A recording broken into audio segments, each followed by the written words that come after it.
আগামীকাল 5 তারিখ ও 6 তারিখ ভয়ঙ্কর দুর্যোগ বাংলায় এইমাত্র সতর্ক করল মুখ্যমন্ত্রী মমতা বন্দ্যোপাধ্যায়।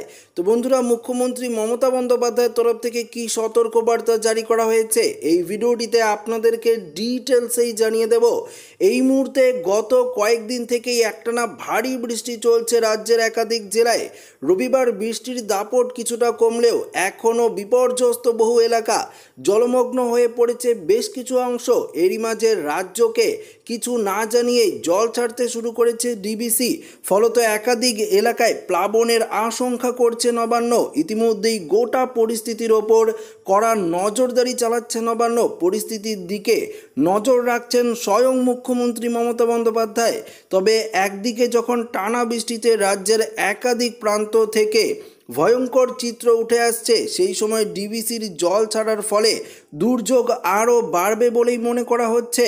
নবান্নের সূত্রে জানা গিয়েছে, এই পরিস্থিতিতে দক্ষিণবঙ্গের 5 জেলায় প্লাবনের আশঙ্কা করা হচ্ছে। গতকাল থেকেই জল ছাড়তে শুরু করে দিয়েছে ডিবিসি। জানা গিয়েছে আরও 1 লক্ষ কিউসেক জল ছাড়া হবে। ফলত বাড়ছে বন্যার আশঙ্কা। গতকালই নবান্নে সাংবাদিক সম্মেলন করলেন মুখ্যমন্ত্রীর মুখ্য উপদেষ্টা আলাপন বন্দ্যোপাধ্যায়। কিছুটা উদ্বেগ প্রকাশ করেন তিনি। তবে রাজ্যবাসীর উদ্দেশ্যে তার বার্তা, আতঙ্কিত হবেন না, ফলে সতর্ক থাকুন। বিশেষ করে 5 তারিখ ও 6 তারিখ মুখ্যমন্ত্রীর মুখ্য উপদেষ্টা জানিয়েছেন, কিছুদিন থেকে দক্ষিণবঙ্গের বাঁকুড়া, পুরুলিয়া, পূর্ব পশ্চিম বর্ধমান, বীরভূমে তুমুল বৃষ্টি হচ্ছে। একদিকে ডিবিসিও রাজ্য সরকারকে কিছু না জানিয়ে গত 48 ঘন্টায় প্রচুর জল ছাড়ছে। আগামী 5 তারিখ ও 6 তারিখ অর্থাৎ সোমবার ও মঙ্গলবার ভরা কোঠাল রয়েছে।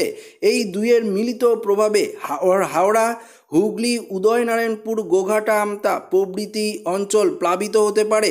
ইতিমধ্যেই এই নিয়ে সকলকে সতর্ক থাকার অনুরোধ করেছে পশ্চিমবঙ্গ সরকার। দক্ষিণবঙ্গের পাশাপাশি উত্তরবঙ্গের আলিপুরদুয়ারেও রয়েছে চিন্তা। ইতিমধ্যেই জারি হয়েছে রেড অ্যালার্ট।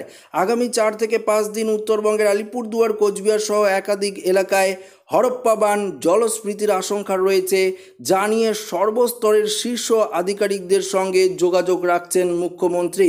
তো বন্ধুরা, আপনারা দেখতেই পাচ্ছেন দক্ষিণবঙ্গের পাশাপাশি উত্তরবঙ্গে হরপ্পা বানের সতর্কবার্তা কিন্তু জারি করা হয়েছে।